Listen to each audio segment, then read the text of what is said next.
Mas o CP2, em termos de geografia, é o cimento que mais tem nos mercados. Isso, além da parte do clinker, ele por ser F, ele é um cimento composto por filler calcário. É o que vai te trazer melhores condições de acabamento, de execução, pegas muito parecidas, né? Então os tempos de pegas não são dilatados, então não tem uma variação tão grande. Isso para um piso é fundamental. Bom dia, pessoal! Um ótimo dia para vocês! Estamos de volta com você aqui em mais um episódio do nosso FVF Cast. Toda terça-feira, às 6h57 da manhã. No YouTube e Spotify. Eu sou o Vinícius. E eu sou o Matheus. E hoje a gente vai dar continuidade na trilha sobre cimentos. Semana passada a gente estava falando sobre cimento CP1. O cimento puro, o mais puro, de 95% de clinker a 100% de clinker. Hoje a gente vai entrar na trilha sobre cimento CP2. E começando com o CP2F, o cimento composto de filler. Exatamente. De novo a gente tem que lembrar, né, Matheus? Porque o óbvio é óbvio, mas tem que ser dito. Então, CP é cimento Portland. Se você está chegando aqui agora, não esquece de se inscrever no canal. Né? E o F de filler. Compartilhar com os seus amigos, com quem você acha que faz sentido esse conteúdo. E dá um joinha lá pra gente, dá um like. O like não é porque a gente gosta do like, é porque o like para o nosso YouTube, ele leva esse episódio para mais pessoas, que pode alcançar mais gente, mais pessoas para a gente poder ajudar ou contribuir na sua carreira profissional. Como disse o Matheus, o F é de filler, né? Normalmente, na maioria das vezes, é filler de calcário, né? Então não é o filler de granito ou de outra coisa, então é filler de calcário. Então a gente tem um cimento CP2F. E por que 2? Porque ele tem mais adição. Então ele não é um cimento puro. CP1 é considerado cimento puro, né? Que a gente falou na semana passada. Então hoje a gente vai falar de CP2F. Particularmente, a gente vai falar do F, mas vai entrar no E, vai entrar no Z. E é uma trilha que a gente deve falar aqui nos próximos 2 episódios com vocês. Pelo menos 2 episódios falando desse tipo de cimento, né, Matheus? Mas antes da gente falar da trilha, nós vamos falar da reflexão do dia, né? Sempre vai estar baseado em princípios e aos negócios. Então, hoje, é o tema do dia. E é o tema do dia. Então, CP2F é a escolha da maioria porque resolve 70% dos problemas com um custo mínimo ou com um custo menor possível. Mas a maioria raramente questiona se está otimizando ou apenas sendo conveniente. É o cavalo de Troia. É o cavalo de Troia. Então, ou seja, por que essa reflexão? Porque o cimento CP2, em geral, ele representa versatilidade. E por que 70%? Porque é o cimento mais produzido no nosso país. Sem delongas, vamos para o nosso episódio, Matheus? Vamos. Então vamos.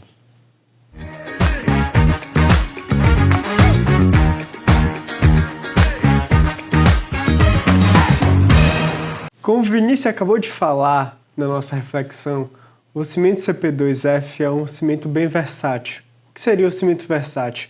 É o cimento que você pode usar para qualquer obra. Ele tem um calor de hidratação intermediário, a resistência, ele tem o ganho de resistência intermediário também, não é tão devagar quanto o CP3, mas também não é tão rápido como o CP5. Ele vai ter seu ganho de resistência final parelho aos outros cimentos e é o cimento que mais comercializado no Brasil, né? Ele é bem versátil, né, Matheus? Como a gente vem falando. A versatilidade é porque ele te amplia. É um cimento é o cimento mais produzido no país. Eu acho que toda fábrica de cimento, eu tenho quase certeza que produz o CP2. Se não é F, é o Z, se não é o Z, é o E. Então, quando a gente fala dessas outras nomenclaturas, nós estamos falando de E de escória e Z de pozolana. E F de filler. E o F de filler. Então, assim, por isso que a gente fala da versatilidade, né? Que a gente começa o podcast de hoje falando da versatilidade desse tipo de cimento. Não só pela nomenclatura, mas também pela versatilidade de uso. Então, assim, dependendo do caso, você consegue fazer concretos de forma mais rápida com esse cimento, usando os aditivos corretos e tal. Então, dependendo da demanda do cliente, né, do seu cliente, é possível fazer. Como o mercado faz. Faz uma combinação química. Quantas vezes a gente já não chegou a fazer parede de concreto com CP2? É possível fazer. Se você tem as características bem alinhadas com o que é a necessidade do cliente, é possível fazer. E a química adequada. De novo, a gente vai falar da química. Exato. Tudo tem como ser feito com os materiais que existem. É só você saber quais são os objetivos que você tem que atingir. Por exemplo, 3 MPa com dia, 15 MPa com 7 dias e assim por diante. É possível. E não é nada complexo, né? Hoje com a química, como o Matias esteve aqui com a gente, muito legal essa entrevista. Se você puder, volta lá e assiste essa entrevista. Ela é muito esclarecedora com relação à indústria química de aditivos, né? O quanto que a indústria química auxilia você na decisão do tipo de cimento do tipo de aditivo para os seus cimentos específicos. Exatamente, está de portas abertas para você poder estar trabalhando e estudando para melhorar os materiais. E aqui a gente falou no episódio anterior que a gente falou da geografia. O CP1 é um cimento que geograficamente acho que não tem, né, não existe, mas o CP2 em termos de geografia é o cimento que mais tem nos mercados. Então, se a gente sobe por norte e por nordeste, tem CP2. Ou é F, ou é Z, ou é E. Se a gente vai para o sul, a maioria lá é CP2Z ou CP2F, que também tem, mas também tem o E. Então, assim, depende. Tem as fábricas que têm mais probabilidade de usar o Z por causa do sul, na questão das termoelétricas, da pozolana e etc. E tem outras que a gente tem uma demanda da siderúrgica, que é a própria escória, né, de alto forno, que vem da produção do aço. Então, assim, aí você vai para Minas. Minas é onde mais tem aço. Então, você vai ter escórias sobrando ou com muito mais quantidade do que outros lugares. Rio de Janeiro, a mesma coisa. São Paulo, a mesma coisa. São os grandes centros mais populosos, por exemplo. Mas você tem as regionais, né? Norte, Sul, Nordeste, Centro-Oeste, que aí a gente vai trabalhar com mais pozolano. Então, cada região sempre vai ter um CP2. O CP2... Eu costumo chamar, Matheus, você desculpa, é o Coringa. É o Coringa. Coringa é o que resolve, não é? Você tem um Coringa, no jogo não é o Coringa que manda? É o que vai ajudar. É o que vai ajudar. Então, o CP2 é aquele cimento que é o Coringa do seu negócio, né? Na sua concreteira. Ele vai te ajudar em todas as situações. E é o mais abrangente para ser produzido. Como o Vinícius falou, né? Você vai poder estar optando entre pozolana, entre fila, entre escória. Então, independente do local e da disponibilidade de recursos, você vai conseguir fazer um CP2, seja ele F ou E ou Sem Z. dúvida nenhuma, muito, muito fácil. Falando um pouquinho do cimento, Matheus, sobre composição, que você pode falar um pouco dele. Que são termos de norma, né? Nós não estamos aqui inventando nada, tá? Não. É sempre bom você estar com a norma debaixo do braço. E a norma que fala sobre o cimento é a 16697, que é a norma sobre cimento Portland. E ele entrega os intervalos de química que você pode ter em relação ao cimento.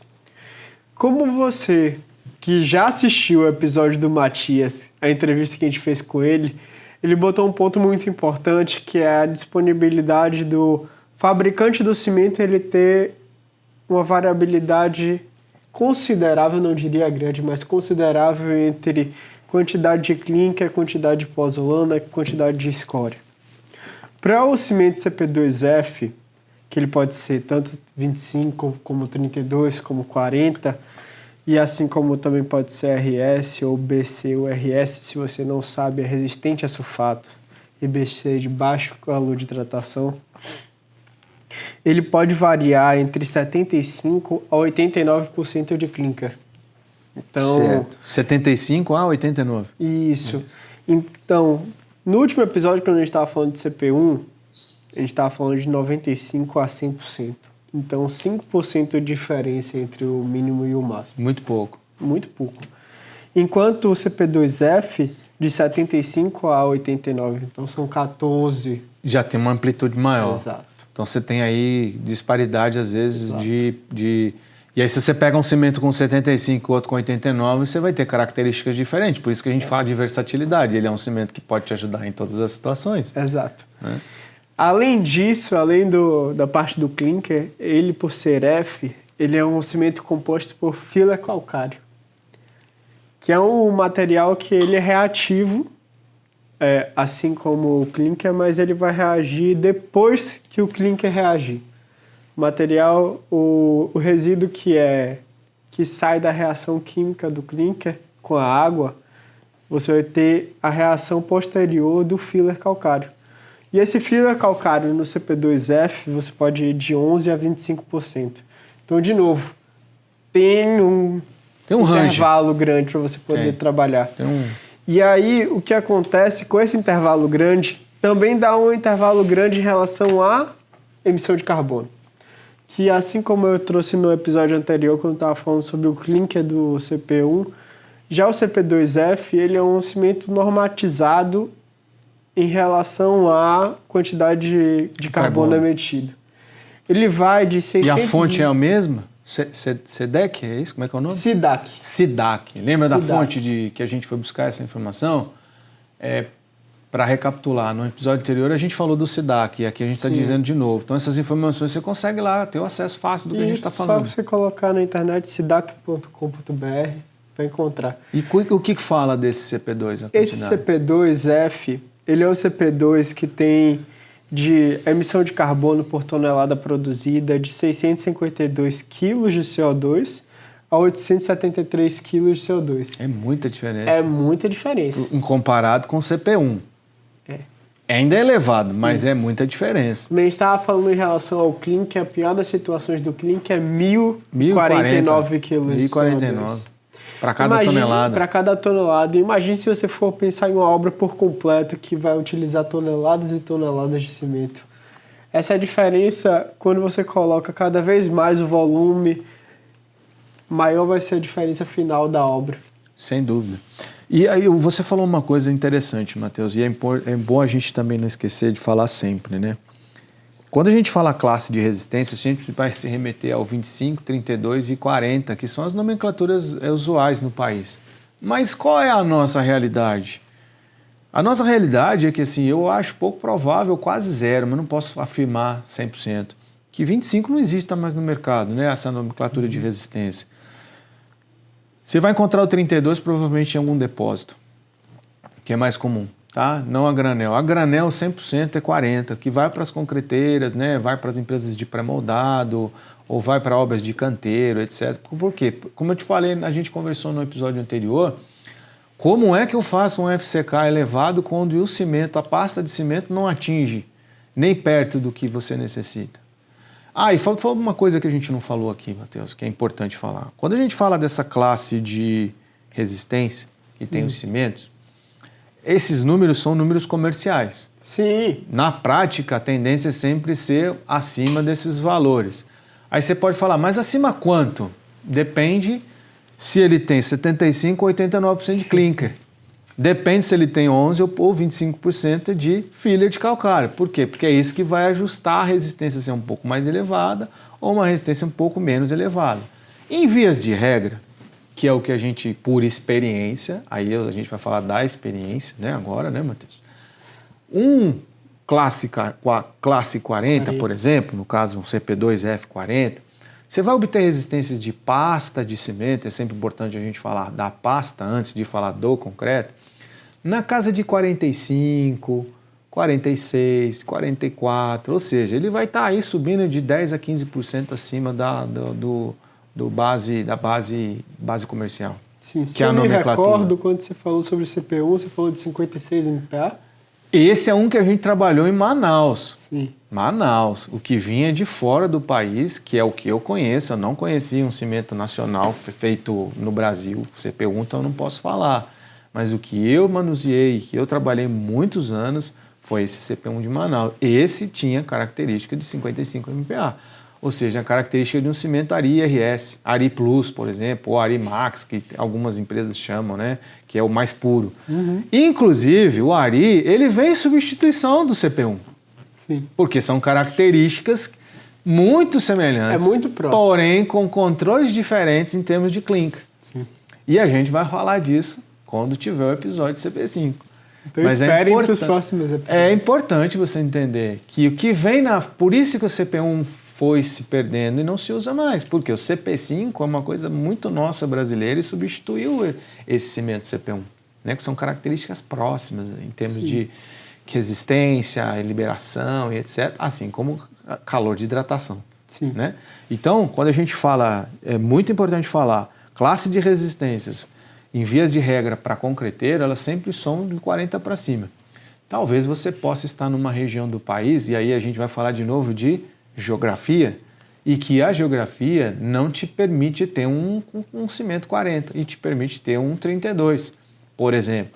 Se você estiver numa região onde a fábrica que existe mais próxima, o foco dela é o cimento ensacado, que é aquele que tem, não que não tenha controle, mas é um controle mais simples. E ele tem uma demanda muito grande por depósito. Nós estamos falando de varejo. Mas é o que tem no mercado. Ele pode te entregar a granel? Pode. Ele te entrega a granel, um cimento 32, mas você vai ter limitações de concretos para fazer. É impossível fazer? Não, não é impossível fazer concreto, pelo contrário, mas quanto maior a resistência, maior vai ser o desafio de você fazer com cimento 32. A gente falou isso no último episódio e a gente vai falar isso até o fim dessa trilha, né, Matheus? Não tem como não falar, ou seja, se eu tiver que fazer um FCK 60 com cimento 32, eu vou pelejar. Esse é o nome. Pode chegar. Mas pode chegar. Você vai ter que usar bastante engenharia de tecnologia. Sílica, metakaolin, aditivo, corta água, baixa relação água-cimento, entrar com mais de 1, 2 ou 3 aditivos. É possível, mas não é tão simples como se fazer que fizesse como se fosse com um 40. Então, assim, tudo é possível. Só dá mais trabalho ou menos trabalho, né, Matheus? Em relação à sua experiência, você já teve experiência com o CP2F? Sim, bastante. Muita experiência. Basicamente, aqui em São Paulo, ainda tem o CP2F. Ele é muito pouco usado. Normalmente, eles têm uma produção específica para algum tipo de cliente. Então, às vezes, algum cliente tem uma demanda muito específica, até de pré-moldados, em que o CP2F é muito usado. Então, assim, normalmente algumas fábricas de cimento, ela tem uma parte da produção vinculada a esse volume, que é um volume pequeno, mas é um mercado que a empresa atua e que ela não abre mão, né? Então, assim, dependendo do nicho que está o cliente, existe um fornecimento. E ele é um cimento versátil. Lembra que a gente começou falando da versatilidade?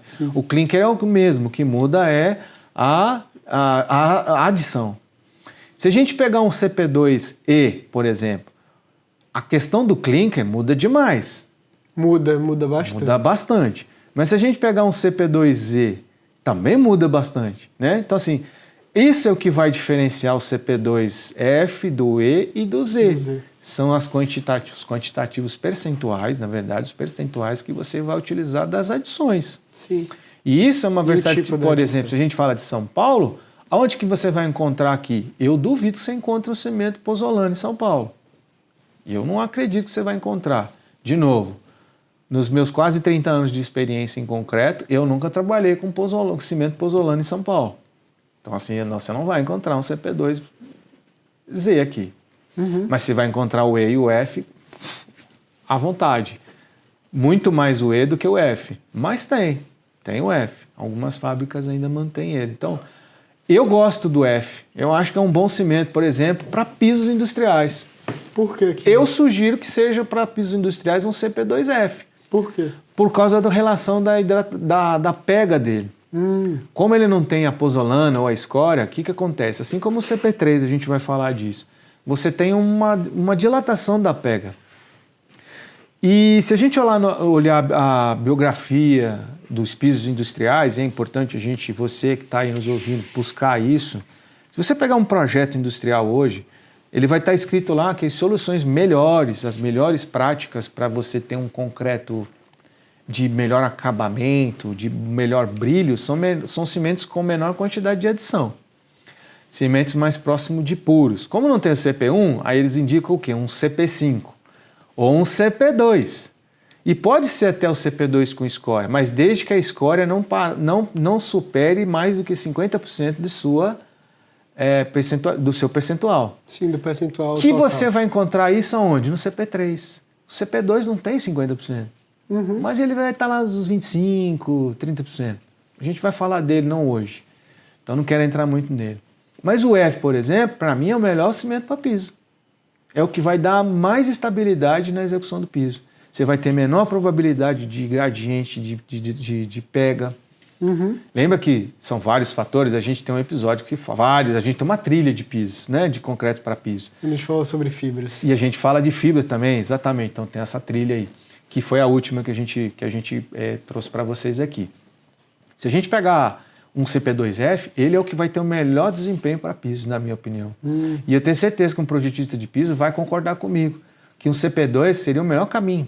Eles até solicitam, se você pegar um projeto lá, no parâmetro do projeto, na etiqueta que está sempre no... Geralmente vem o F. Vem o F. Tá. De preferência CP2, F, ou CP5, ou CP2E, que não ultrapasse X% de clinker. E em último caso, CP3. Não, você não vai olhar CP3 num projeto de piso. Sim. É difícil você encontrar. E aí vem agora um item que é importante a gente falar aqui. A gente falou em alguns episódios no anterior que a Europa está nos últimos 5, 6 anos trabalhando com adições, justamente por causa da pegada de carbono. Pois as empresas da Europa estão desenvolvendo sistemas para se trabalhar com pisos com CP3. Não chama de CP3, né? Eles estão buscando soluções que aqui a gente também acredita que dá para fazer e é feito. Mas que aqui a gente, como tem um leque de opções diferentes, a gente pode escolher em algumas regiões, depende da sua geografia, o cimento para usar num piso. Então, São Paulo é privilegiado, o sul do país é privilegiado, o sudeste do país é privilegiado, uma parte do nordeste é privilegiada, mas eu não sei se o norte é tão privilegiado. Tem tanta opção de cimento. Mas sempre vai ter um CP2. Né? Ou E ou Z tem. E eles também são cimentos bons, que podem ser utilizados e devem ser utilizados para piso. Então, na minha opinião, aí de novo, essa é uma opinião minha, tá? Não é uma opinião do mercado, é uma opinião minha. Talvez alguém de vocês possa concordar ou não. Mas eu sugeriria, se possível, a geografia me permitir, usar um CP2F para piso. É sempre o melhor caminho, CP2 40. É o que vai te trazer melhores condições de acabamento, de execução, pegas muito parecidas, né? Então os tempos de pegas não são dilatados, então não tem uma variação tão grande. Isso para um piso é fundamental, né, Matheus? O piso, como a gente bem falou em alguns outros episódios, é uma estrutura que é muito à parte, né? É um mundo à parte, né? É um mundo que você tem que se importar para fissuração, para tempo de pega, para resistência em primeiras horas, para... O tempo de pega, se você está chegando aqui agora e não está entendendo o que é o tempo de pega, é o tempo que o concreto demora para ele poder endurecer. Isso daí para o pessoal de piso é muito importante porque depois eles vão laminar, porque é o momento de entrada com os equipamentos de acabamento no piso. E aí, você não pode entrar antes nem depois, senão o teu piso já era. Exato. E se você for pensar no mundo da obra, você precisa que tudo esteja muito controlado, né? Porque cada hora de equipamento é um custo a mais. A gente entra com um princípio aí, Matheus, que eu gosto de falar e a gente já falou muito aqui, que é a rotina. Sim. Sem rotina, a gente não consegue atingir os objetivos. Então, assim, todo dia você acorda e tem as suas atividades. Então, no piso, ou numa concreteira, ou numa execução de qualquer tarefa, você precisa ter rotina, porque é a rotina que vai fazer com que você chegue no seu melhor desempenho. Então é importante que você tenha rotinas para você chegar no melhor resultado possível. Ou seja, repetição de processos faz com que você melhore a cada dia o seu processo. Exato. Vai ter uns episódios mais para frente, quando a gente for continuar falando sobre cimento, que a gente vai falar um pouco sobre os controles com o cimento. Mas dando uma adiantada aqui, seria, por exemplo, fazer um ensaio de pega do cimento, para você estar sempre acompanhando. O objetivo é que seja toda a amostra que esteja chegando, né? Toda a carreta de cimento, você esteja pegando uma amostra de cimento para você poder saber como está o seu controle de cimento. Porque, por exemplo, pode ter alguma contaminação, que você já bem falou uma vez Sim. nos nossos episódios, de alguma contaminação específica dentro do caminhão cebolão que leva o cimento. E se você não tiver esse controle, quando você estiver entregando esse cimento para uma equipe de piso, com certeza eles vão ter problema. É uma questão de rastreabilidade, né, Matheus? Aí eu estou falando de novo que a rotina é um processo. Quando a gente volta nos episódios lá iniciais, quando a gente fala de MCC, que é material constituinte de concreto, a gente fala muito sobre isso, né, rastreabilidade. E aí, hoje a gente está falando especificamente de cimentos, ele volta e se remete àqueles episódios. Então, assim, você deve coletar a amostra, aí é uma sugestão para você que está pensando em processo dentro da sua concreteira. É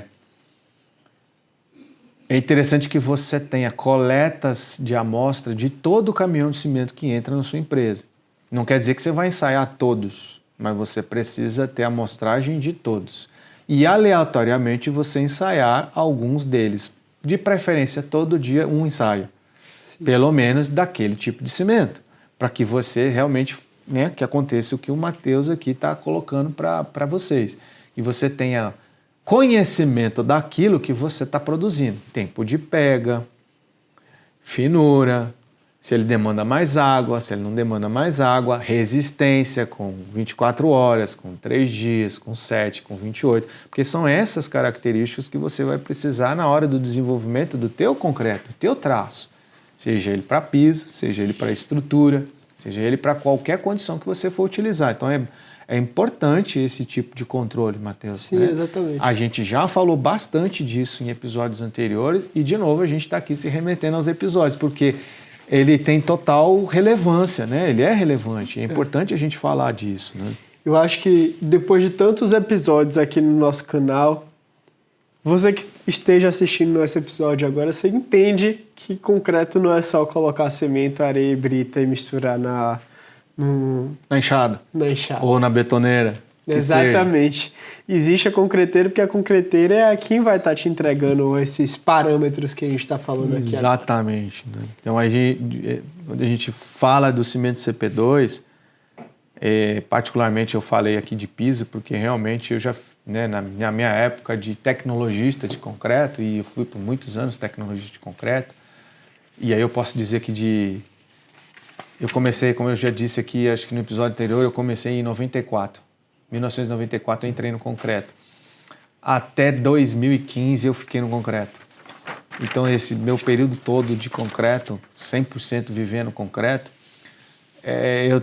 eu consigo dizer para vocês aquilo que eu acho que nessa minha experiência, o que é melhor, o que não é melhor, ou o que é menos ruim ou menos pior para você poder utilizar em pisos, em fundações, em estrutura, depende muito daquilo que o cliente necessita, né? E da geografia que você está. Então, para mim, o CP2 aqui, como a gente abriu esse episódio de hoje, é o cimento mais versátil que tem. Para mim é o mais versátil. E ele atende várias demandas, muitas demandas ele vai te atender. Então, para mim, ele é um cimento que vai te atender mais de 70% daquilo que você tem dentro de uma concreteira. Por isso que ele é um cimento mais produzido no país. E eu não faço nem ideia do que um fabricante de cimento pensa sobre isso. Eu estou dizendo que é o que eu enxergo e são os dados. Se você abrir aí o seu computador ou o seu celular e fizer uma pesquisa, qual é o cimento mais produzido no país? Pergunta para a sua inteligência artificial, pede para ela te ajudar aí. Ou então você dá um Google e escreve: qual é o cimento mais produzido hoje no país? Que tipo de cimento é produzido? Cimento Portland, coloca assim, veja o que ele vai te responder. Eu não tenho dúvida que ele vai falar que é o cimento tipo 2. Entendeu? Pode ser E, pode ser F, pode ser Z. Eu até acho que deve ser, na minha humilde avaliação, deve ser o E. Para mim é o que mais é produzido. Porque é o que tem mais abundância de adição. Porque o Brasil é um grande produtor de aço. Então você tem uma grande produção nas siderúrgicas. Então você tem excedente que é a escória, que é as sobras. É o resíduo. É o resíduo. E esse resíduo vai para onde? Tem uma finalidade. Tem uma finalidade. Então você está usando um subproduto para fazer um produto de qualidade. Exatamente. Então você está dando destino nesse rejeito. É o melhor rejeito que você pode ter, né? Então, assim, eu tenho quase aqui convicção de que deve ser o cimento mais produzido, eu não tenho dúvida. Deve ser aproximadamente, sei lá, 60% do consumo do país deve ser em torno de um CP2, dessa família CP2, né? Sim, dos 3 cimentos que tem. Exatamente. Algum item que a norma fala sobre esse cimento, Matheus, além de percentuais, Eu tava pegando a tabela resistência? aqui. O que diz aí? que- Essa norma da tabela que você está mostrando pra gente é a qual que mesmo? É 16? É a norma 16697. A tabela 5. Eu não ia falar sobre essa tabela, mas quando o Vinícius falou sobre piso, me deu Por uma isso que eu lembrada. estou te perguntando, que era bom falar alguns indicadores. Tem uns indicadores que essa tabela te entrega, que ela te entrega o tempo de fim de pega. Quando a gente estava falando sobre o CP1, a gente não citou ela porque não entrou no assunto, mas a gente tem uns grupos de cimento que são CP1, CP2, CP5, os 3 grupos de cimento, CP1, CP2 e CP5, que eles têm um intervalo de tempo de pega menor do que o CP3 e CP4. Colocando o nome, pingo nos is, o CP2 e o CP5 ele tem um fim de pega até 600 minutos. Enquanto o CP3 e CP4 ele tem um fim de pega maior, de 720. Ou seja, mais 2 horas de fim de pega. Mas é interessante essa tabela, Matheus, porque ela é um parâmetro normativo, né? Isso. Então ela é até. Não quer dizer que ela vai dar. Exatamente. Entendeu? Porque realmente 700 minutos é muito tempo. 600 também é muito tempo. E na prática a gente não enxerga isso. Não é assim. Então é assim, a norma ela abrange os seus limites. Sim. E aí lembra que eu te falei, você perguntou, mas por que se é melhor ou pior para pisa? Eu falei, depende do quê? Do percentual de clinker e do percentual de filler que você tem no concreto. Então se você tiver 75% de clinker e 25% de filler, a pega é diferente de 89 para 11. Sim. E esses são parâmetros, mas que estão aí dentro. Né? Então, se a gente for olhar aí a pega de um CP2, por exemplo, ele vai dar entre 2 e 4 horas. Sim, exatamente. E não dão 600 minutos, dá menos. Né? Nós estamos falando de 250 Esse daqui é o parâmetro minutos. que a norma coloca como limite. Como limite máximo. É. Nós estamos falando de um cimento que na prática é de 250 a 240 minutos. É um terço do que nós estamos falando. Se fosse realmente os 600 minutos, a gente não faria piso. piso, todo mundo ia ter problema de piso, porque assim, imagina você fazer uma pista de concreto, de piso, que a gente falou disso bastante, de 300 cúbicos, que o concreto vai começar a dar pegas com 600 minutos. Impossível. Vai ficar, ou seja, nós vamos ter outros problemas. Então assim, mas a norma está aqui para parametrizar. Isso. Né? Então, se a gente for pensar assim, a gente sabe que o tempo de pega real não é esse daqui. Mas já que o tempo de pega real não, é normativo. Do CP3 e CP4 é maior, consequentemente o CP1, CP2 e CP5 eles vão ter um tempo menor também no tempo real. E é por isso que os projetos de piso sempre mencionam esses cimentos como preferência. Exatamente. Porque vai ajudar no acabamento e na entrega melhor do piso. Isso que é o interessante, né? Você, ao invés de ficar só escutando do que é usual de utilizar, é saber o porquê que acontece. Exatamente. Aí de novo a gente vai, mas quando compensa? Aí já é uma análise um pouco diferente aqui quando a gente fala de CP2, né? Por quê? Exatamente. Porque aqui realmente a gente tem como dizer quando compensa e quando não compensa, né? Então, obras residenciais, comerciais normais, todas compensam. Não tem um limitante. Não tem um limitante. Estruturas sem agressividade, todas, não tenha dúvida. Que mais? Ritmo moderado, não existe de forma tão rápida, mas se você precisar, ele também te dá essa característica. Eu cansei de desenvolver projetos com consultorias em que foi feito parede de concreto com CP2. E o F era melhor. O F era ajudava. melhor que o Z e o E? É muito melhor, por causa da pega. Entendi. Então ele ajudava muito. Então, custo total otimizado. Então você consegue otimizar. Em vez de você usar um CP5 numa parede, você usar um CP2F. Que dependendo do lugar, a diferença pode ser maior. E onde não usar? Ambientes agressivos, né? Marinho e tal. Aí a gente vai entrar, obviamente, aí a gente só vai conseguir isso aí com cimentos com adições. né? Lugares de agressivos, estruturas massivas e prazo muito apertado, aí são outros cimentos que a gente vai utilizar. Aí ele deixa de ser, acaba sendo melhor. Ele deixa de ser menor. E em termos de processo, já falamos aqui, processo. Você deveria ter aí uma amostragem de todos os seus cimentos. Não quer dizer que você vai ensaiá-los, mas tem que tê-lo como processo de qualidade. Então, se você tiver um dia uma dúvida, você vai lá na sua prateleira e puxa o dia X, a data Y, faz o ensaio, confirma se você teve alguma alteração na qualidade do seu produto, né? Isso é a sistema de qualidade, né? É sistema de gestão de qualidade, SGQ, que a gente chama, Sistema de Gestão da Qualidade. Então você tem que ter a regressão para poder descobrir o problema. Eu tive um problema. Qual é a causa do meu problema? Eu tenho que fazer uma regressão. Exatamente. Se o meu concreto deu resistência baixa e depois de tudo você ensaiou e comprovou que tem, qual é a causa? Então você faz a regressão até chegar na matéria-prima. Areia, brita, cimento. Como é que está o cimento? Como é que está a matéria-prima? A areia, as britas, o aditivo. Como é que você vai saber? Só se você fez o dever de casa. O dever de casa.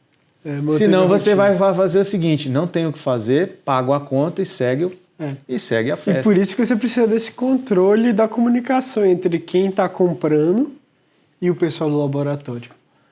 Sim, mas isso é rastreabilidade, Sim. Isso é sistema de gestão da qualidade. Se Exatamente. Não tem, não adianta. Pode falar o que quiser, quem compra ou quem vende. Se não tem, não tem. Não vai chover no molhado, é enxugar gelo. Né? Então, sem isso, você não consegue. Então,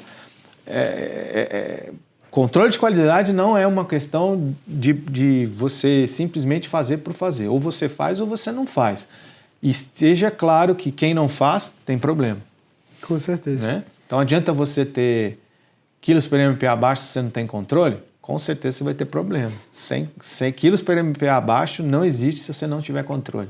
Se você tem, você está sendo omisso em alguma coisa. É impossível. 100 KPIs, a gente já falou disso. Você precisa ter o controle. Exatamente. Matheus, a pergunta de troca aí hoje, qual que é desse nosso episódio aí? CP2F domina porque é bom ou porque é conveniente? Esse está fácil. Esse está fácil, né? É porque a gente domina, né? Porque é um cimento versátil. Acho que é um cimento que é domável. Você tem condições de trabalhar ele em para várias situações. Várias situações, com certeza, né? E para a gente finalizar aqui, você escolhe o CP2F porque é bom? De novo, né? Ou porque todo mundo escolhe? Seja uma pessoa de posicionamento. Se você não se posiciona, alguém vai posicionar por você. Saiba decidir, seja decisivo, decida o que você tem que decidir. Quando a gente não decide, alguém decide por nós. E quando alguém decide por nós, a gente vive a vida dos outros. É apenas um trocadilho, não é isso? Isso, exatamente. Muito obrigado por mais um episódio com vocês. Foi muito bom estar aqui de novo. Desejo a vocês um excelente dia, uma ótima terça-feira. Que vocês tenham um dia maravilhoso. Que Deus abençoe vocês e até a próxima terça-feira, às 6h57 da manhã. No YouTube e Spotify. É isso aí, gente. Obrigado. Um abraço. Valeu, Vinícius.